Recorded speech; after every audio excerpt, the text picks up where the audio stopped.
Hello friends, welcome to my channel and thanks for watching this video. Friends, in this video we are going to discuss about Tesla Inc or TSLA stock. Now this is one of those stock where I have been very vocal both on the upside as well as on the downside. And although there is a big up move of nearly 115% from the lows, I don't think that the stock in an upside.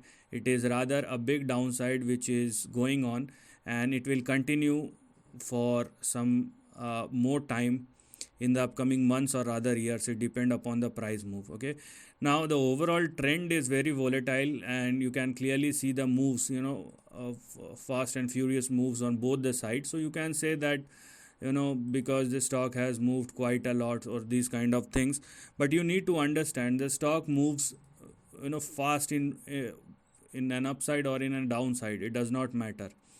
Okay, so you need to understand that thing. Now if I do look at the overall trend or the overall range, it looks something like this, and I continue because there is no change in the trend, and I have been talking about this stock time and time again. There is no change in the trend. You can clearly see, although there is an up move, a down move, or right now there is an up move and then the stock started correcting and consolidating again, there is no change in the trend. So that's why, does it makes any difference because there is an up move that has happened? No, I don't think there is any difference right now. And if I do look at the trend, what I can see as far as the potential or probable trend is concerned, so this is what is happening as far as Tesla Inc is concerned. Right now the stock within or inside a big trend. This is the small range in between which the stock is trading, and furthermore in the shortest or in the time frame or in the next couple of weeks or months, the stock may retest the high of $245. The question is what next, because if I do look at the trend, what I'm going to see, until and unless that stock tested the lower end of the range or this line, okay, the down move will not be over.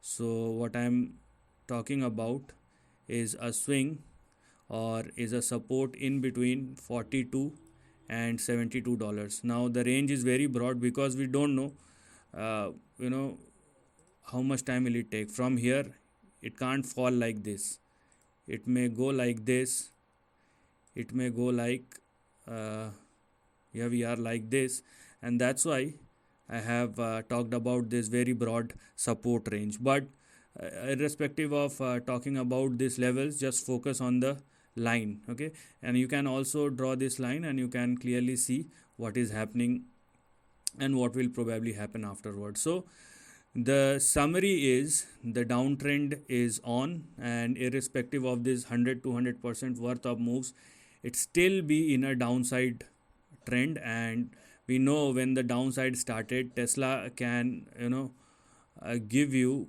much more volatility than one can expect. So please be aware about this move, and if you want to go long, you have to take a couple of years worth of views, and you can use this downside as an accumulation, but this will take time. Last time the consolidation happens, and it happened for about 1925 days, which means from 2014 to 2019, five and a half years. Now this time there is a correction. It may not take five and a half years, it may take 2 and 5 or 3 years, but at the same time you will see a price correction rather than the time correction. And afterwards, when the downside when the trend changes, I always update these kind of things. So when the trend changes, I will update it accordingly. But right now the downside is over unless the stock crosses 245 mark and started moving higher. Okay, so this is an exception and there is no visibility for that. So this is the end of the video. Thanks for watching.